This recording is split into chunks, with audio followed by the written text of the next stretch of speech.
This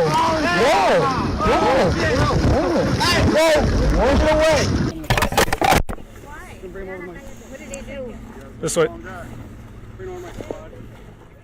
Imagine a tranquil day by the river suddenly morphing into a scene fraught with tension and misunderstanding. What hidden dangers could a simple pocket knife bring among close friends? Today, we dive into the intriguing story of Ernesto and Nick, two longtime companions whose ordinary river outing spirals into unexpected chaos. The tool in question, a pocket knife mundane yet crucial, setting the stage for a tale of trust tested and the unforeseen power of everyday objects. As dawn breaks, the gentle murmurs of the river set a peaceful backdrop for what promises to be a joyous day. Ernesto, Nick, and their group of friends gather excitedly, their spirits high with the anticipation of an adventure.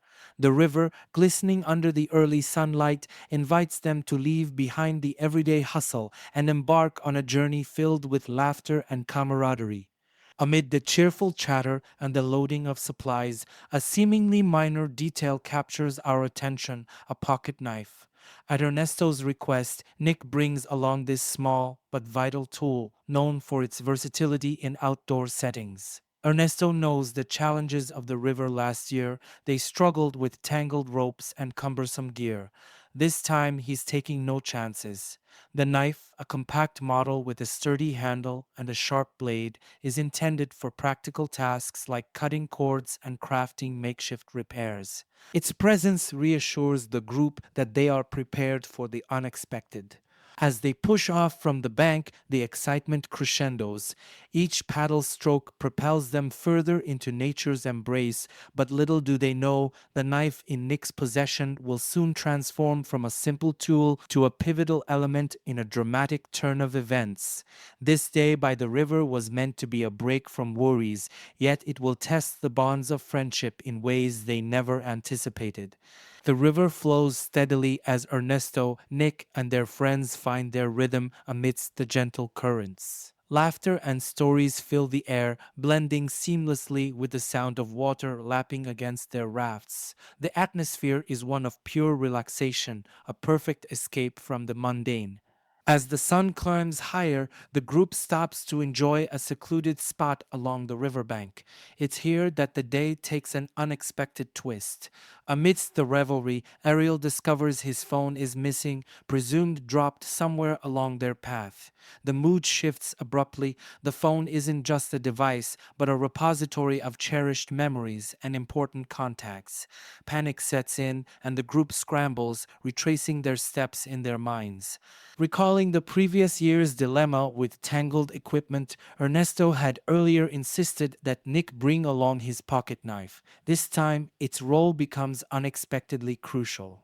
As they prepare to search for the phone, Nick retrieves the knife, a tool meant for simple tasks, now poised to delve into a rescue mission. They had used it earlier to slice through the packaging of snacks and adjust their gear, but now its sharp edge was needed for something far more pressing. The knife, glinting under the sun, slices through the water's surface as they attempt to cut away the vegetation where Ariel last used his phone. The search is meticulous and tense, with each member of the group taking turns diving under, guided by Nick's steady hand wielding the knife to clear their path.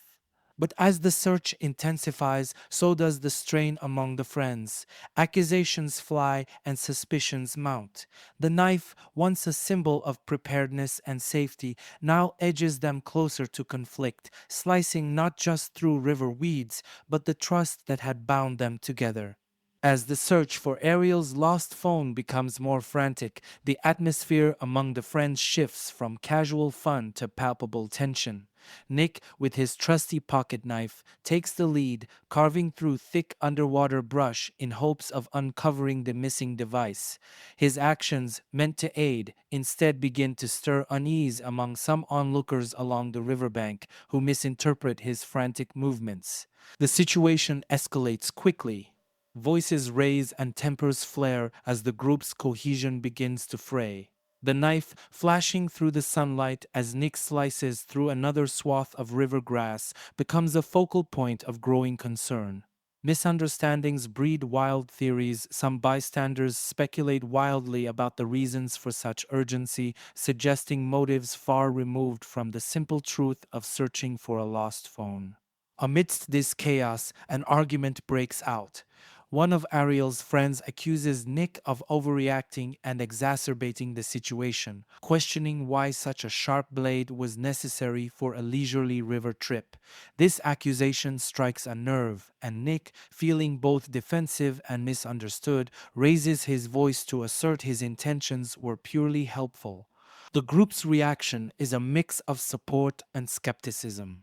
Ernesto, ever the peacemaker, tries to calm everyone down, explaining the knife's practical purposes not only for this search, but as a general tool for outdoor activities. However, his words fall on increasingly deaf ears as the surrounding crowd grows, drawn by the commotion. Suddenly, a loud shout redirects everyone's attention. Ariel has spotted his phone, slightly buried under a pile of leaves near the water's edge. Relief washes over some faces, but it's too late to undo the full scope of the misunderstanding. The presence of the knife, combined with the heated exchanges, has attracted the attention of other rivergoers and, inevitably, park security. As security approaches to inquire about the disturbance, the group must quickly unify to explain the misunderstanding. The narrative of a simple search for a lost phone is hard to align with the intense scene they just witnessed. Nick, knife still in hand, tries to piece together a coherent explanation, hoping to dispel any fears of malicious intent. In these crucial moments, the bond between the friends is tested. The knife, a mere tool, had unwittingly become a symbol of the thin line between helpfulness and perceived hostility. How they handle the next few interactions with curious onlookers and authorities could define the remainder of their day on the river. The tension reaches its zenith as Nick, knife in hand, continues to search beneath the water's surface. Unbeknownst to him, his actions are being closely watched by a group of nearby rivergoers, their curiosity piqued by the escalating voices and sharp gestures. As Nick surfaces, holding the retrieved phone triumphantly, the atmosphere is far from celebratory. Misinterpretations have fueled rumors among the onlookers, and whispers of a weapon in the water stir a wave of unease. A few braver souls, fueled by their misjudgments, approach the group. Their intent, clouded by concern and suspicion, sets the stage for confrontation. They demand to know why Nick was armed in such a peaceful setting. Their aggressive approach catches Nick off guard, who, still gripping the knife, uses it to point towards the spot where he found the phone, inadvertently escalating the situation further. Ernesto, witnessing the rapid souring of relations, rushes to intervene.